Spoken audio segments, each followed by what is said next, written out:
제가 언젠가는 버스를 타고 아주 한 20, 30년 전 버스를 타고 어딘가 이렇게 막 이제 가는데 숲속을 이렇게 막 지나가더라고요. 근데 지나가다 이렇게 보니까 저 숲속에 오두막집이 하나 있는 거예요. 근데 그때 문득 드는 생각이, 저기 분명히 한 가족이 살고 있을 텐데 저분들은 누구를 위해 살까 하는 생각이 들어요. 누구를 위해 살까?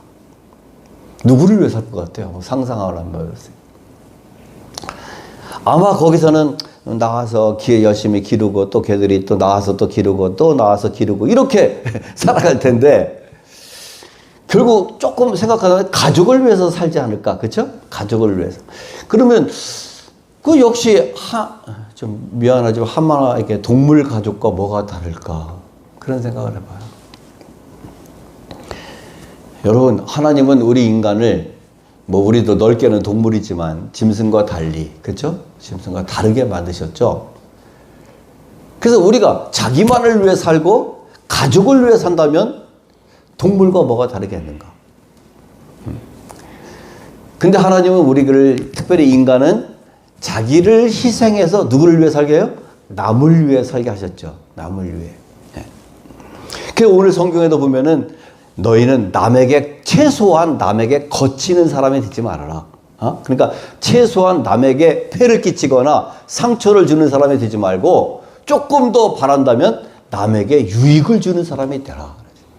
한번 따라하셔, 다 같이. 남에게 유익을 주자. 최소한은 피해를 주지 않는 사람이고 조금 더 바란다면 유익을 주는 사람이 되어야 된다는 거죠.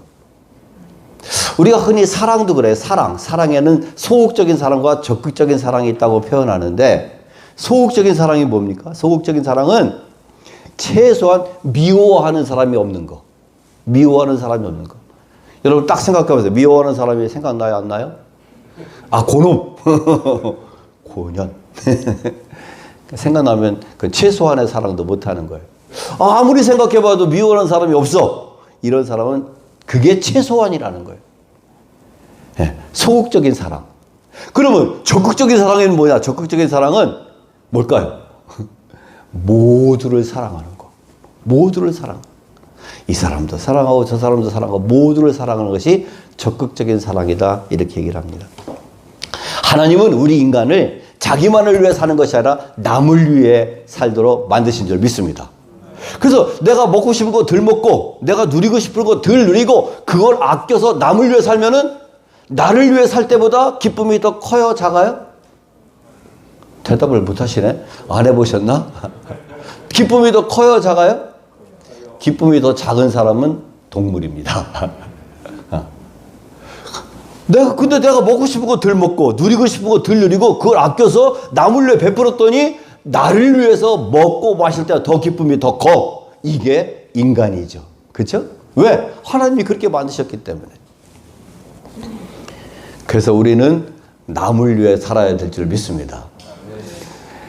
그 전에 SBS 힐링 캠프라는 그 방영을 한 지가 이제 제법 오래됐는데 거기 차인표 씨가 나오더라고요. 차인표 다 알죠? 근데 그분이 자기는 어떻게 하다가 다행히 출세를 해가지고 그래가지고 이제 돈을 많이 벌었어요. 그래서 그거 가지고 이제 가족들과 함께 좋은 나라 다니면서 여행도 하고 인생을 누리며 살았다는 거예요. 근데 그 부인이 누구요? 신혜라 씨. 그쵸? 신혜라 씨는 이렇게 자선사업이나 아이들도 입양하고 남을 위해 살잖아요.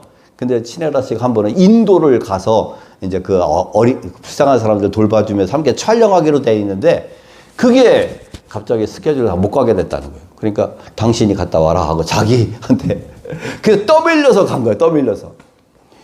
그래가지고 막 불평을 하면서 떠밀려서 갔는데 어떻게 하다가 인도에 아주 외진 곳 아이들, 불쌍한 아이들, 근데 거기를 가게 되던 터덜거리는 버스를 타고 갔는데 거기 가서 이제 촬영을 해야 되니까 야 얘들아 우리가 너희를 위해서 왔다 이렇게 살갑게 하려고 다가가는데 그 아이가 먼저 손을 내밀더래. 그러면서 귀에 음성이 들리는데 내가 너를 사랑한다. 내가 너희를 위해서 왔다. 이런 음성이 자기가 그 아이에게 해주고 싶은 얘기가 자기한테 들리더라는 거예요. 그 순간 자기의 인생이 다 바뀌었다. 그때가 40대였나 봐요. 40대 대한민국의 남자 누가 바꿀 수 있느냐? 아내가 바꿀 수 있냐? 부모가 바꿀 수 있냐? 누가 바꿀 수 있냐? 있는 거예요. 근데 그 순간 자기의 인생관, 가치관, 삶 모든 게 다 바뀌었다는 거예요. 그래서 그때부터는 이제 불쌍한 사람들이 눈에 보이기 시작하고 그런 나라 찾아가고 북한의 동포 이런 데도 그래서 북한 뭐 동포독기 운동도 하고 그랬는데 그러면서 그가 표현하기를 이렇게 남을 위해 살기 시작했더니 이전에 자기 누리면서 살 때보다 10,000배가 더 행복하더라고요. 10,000배가. 왜? 하나님이 그렇게 만드신 거예요. 자기를 위해 사는 것도 물론 기쁨이 있고 행복이 있겠지만 남을 위해 살 때 훨씬 더 큰 행복이 있다는 것이죠. 여러분 김영석 교수님 아시죠? 김영석 교수님. 그분이 인생 100세를 살아보니 뭐 그런 말이 회자되고 있는데 그분이 그런 얘기 하시더라고요. 인터뷰를 보니까. 내가 인생을 살아보니까 별의별 일 많이 있었지만 남을 위해 사는 것만 남더라. 남을 위해 사는 것만 남더라. 그러면서 남을 위해 살았으면 좋겠다. 이제 그런 얘기를 하시더라고요. 근데 조순 총리, 조순 총리 아시죠? 여기 산신령 눈썹으로 유명하신 분. 그분이 뭐 서울시장도 하시고 경제부총리도 하시고 한국은행 총재도 하시고 뭐 등등 많이 하셨죠? 많이 하셨는데 그 여의도 그 공원도 그 양반이 하셨더라고요. 근데 이제 인터뷰하는 것이 유튜브에 나와요. 그래서 그걸 들어봤더니 사회자가 마지막에 그러더라고. 인생을 참 열심히 살아오셨는데 후배들을 위해서 한 말씀 해달라고 그랬더니 그분이 인생이 허무하다는 거예요. 허무하다는 거예요. 깜짝 놀랐어요. 하실 얘기가 많았을 텐데 그때 마침 이제 자기 부인이 요양원에 가서 막 고생을 하고 있는 것 같아요. 그러니까 부인을 보면서 자신을 보면서 인생이 허무하다. 그래서 만나고 싶더라고. 나름 열심히 살아왔는데 좋은 일도 많이 한 것 같은데 인생이 허무하다는 거예요. 여러분 왜 그럴까요? 왜 그럴까요? 하나님은 우리 인간을 영과 혼과 육으로 만드셨죠. 그렇죠? 그래서 인간은 영적인 존재야. 영적인 존재. 그래서 인간의 머릿속에는 신의 영역이 있어. 실제로요, 뇌과학자들이 인간의 뇌를 연구해 보니까 가스팟, 신의 영역이 있다는 걸 발견했다는 거예요. 가스팟. 그래서 우리가 IQ, EQ 얘기하다가 요즘엔 SQ도 얘기하잖아요. 영성지수, SQ. 신의 영역이 있다는 거예요. 그래서 이 인간은 육적인 욕망이 채워질 때 행복하죠. 혼적인 욕망이 채워질 때 더 행복하죠. 그렇죠? 근데 마지막에 신의 영역이 채워지지 않으면 인간은 온전한 행복을 누릴 수가 없는 거죠. 여러분, 인간은 신의 영역, 그 신의 영역에다가 진짜 살아계신 참신을 모시고 그분께 영광 돌리며 살 때 진정한 행복이 오는 줄을 믿습니다. 그래서 오늘 성경 말씀에 너희가 먹든지 마시든지 무엇을 하든지 다 무엇을 위해서? 하나님의 영광을 위하여 하라. 그래서 우리가 나를 위해서 필요하죠. 가족을 위해서 필요하죠. 그러나 그보다 더 큰 행복은 남을 위하여 살 때, 많은 사람의 유익을 위하여 살 때. 그러나 그것 갖고는 채워지지 않죠. 근데 세상에 하나님을 모르는 사람들은 그게 전부자. 그래서 여러분 선진국 사람들은 먹을 거 이거 다 있어. 근데 안 행복해. 그래서 뭘 많이 한대요? 자선 사업을 많이 한대. 자원봉사 사업을 많이 하는 거예요. 그래도 아마 안 채워질 텐데 그 다음 어떻게 해결하는지 모르겠어요. 그 다음 해결하는 건 누구를 만나야 돼? 살아계신 하나님을 만나야 되는 줄 믿습니다. 아멘. 여러분들께 믿으시면 아멘. 그래서 우리가 나를 위하여, 가족을 위하여, 이웃을 위하여, 그리고 더 나아가 하나님의 영광을 위하여 살 때 비로소 온전한 행복을 누리게 되는 줄 믿습니다. 여러분 어떻게 살고 계십니까? 저는 우리 집안은 우리 할머니 때부터 신앙생활을 하기 시작했어요. 우리 할머니가 젊어서 과부가 되셔가지고 너무 마음에 의지할 곳이 없는데 어느 분이 교회 가자고 하고 그분이 교회 가기 시작하면서 우리 가정에 기독교가 하나님이 들어왔어요. 너무 감사해요. 그렇죠? 그래서 우리 할머니의 묘비에는 이렇게 돼요. 거기를 항상 사도행전 16장 주 예수를 믿으라. 그러면 너와 내 집이 구원을 얻으라. 이게 써 있어요. 그래서 혹시 지나가다가 누군가 그 묘비를 보면 그 말씀을 읽고 그 읽는 순간에 성령의 감동으로 구원받게, 혹시 구원받을지도 모른다. 그래서 성경 구절을 써놨어요. 그래서 우리 할머니 묘소를 참배할 때는 꼭 그 말씀을 읽고 그 말씀을 우리가 다시 한번 생각하면서 은혜를 나누는데, 정말 할머니 고마워요. 할머니 때문에 많은 종교 중에 기독교를 알게 됐고, 많은 신들 중에 살아계신 하나님을 알고 믿고 그분의 영광을 위해서 살 수 있으니 얼마나 감사합니까? 오늘 우리는 이런 거 잘 몰랐는데 어떻게 살다 보니까 나를 위해 살고 가족을 위해 살고 남을 위해 살고 하나님의 영광을 위해 사니까 너무 행복해. 너무 행복해. 자, 여러분도 그러시면 다 같이 아멘. 근데 이거를 우리의 많은 사람이 몰라요. 몰라. 그렇죠? 그래서 우리가 이 성경적인 교육이 중요한 거예요. 성경적인. 세상 교육 아무리 해도 이 영적인 건 모른단 말이에요. 그래서 제가 기회 있을 때마다 그런 얘기 하는데, 세상에 많은 학교가 있지만 그 많은 학교는 육적인 교육, 혼적인 교육은 하는데 영적인 교육은 해야 안 해요? 영적인 교육은 전혀 안 해. 전혀 안 해.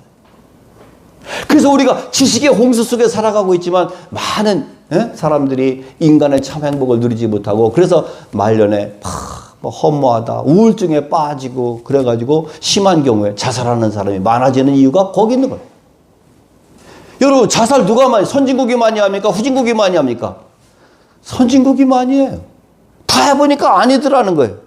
해답이 하나님께 있는데 그 하나님을 안 가르쳐 주니까, 하나님의 얘기를 못 들으니까, 그렇죠? 그러니까 이게 안 채워지니까 결국 우울증에 빠지고 심하면 자살하는 원인이 거기 있는 거죠. 그래서 이 성경적인 교육, 이게 정말 중요하다고 믿습니다. 여러분 동의하시면 아멘. 근데 아까 말씀드린 것처럼 모든 학교는 이걸 안 해요. 영적 교육가 전혀 없어요. 근데 기독교 학교는 그나마 채플이 있고 성경교육 시간이 있어서 아이들이 그걸 들을 수 있는 기회가 있어. 그러니까 여러분, 일반 학교 다니는 것보다는 기독교 학교 다니는 것이 훨씬, 아니 이건 뭐 너무 귀한 거죠. 기독교 학교가 진짜 중요해요. 제가 그 전에 우리 그 어떤 데 글을 그렇게 써요. 아이들이 몰려오는 것을 보면 막 흥분이 됩니다. 그랬더니 흥분된다는 표현이 좀 과하지 않냐 그러더라고. 요즘 아이들, 교회들은요, 아이들이 안 와서 걱정이야. 최고의 시설을 만들어 놓고 최고의 뭐 교육 목사님, 교육 전사님 다 해놓고 프로그램 다 준비했는데 문제가 뭐예요? 아이들이 안 와. 아이들이. 근데 학교는요, 시간만 되면 아이들이 꾸역꾸역 강당으로 꽉 들어오는 거야. 어떤 날은 막 설교 준비가 채 안 돼가지고 막 너무 하나님 무슨 말씀을 전해야 되지? 이게 막 안 잡혀. 그래가지고 막 고민이 드는데 아이들은 몰려오는 거야. 아이들은 몰려와.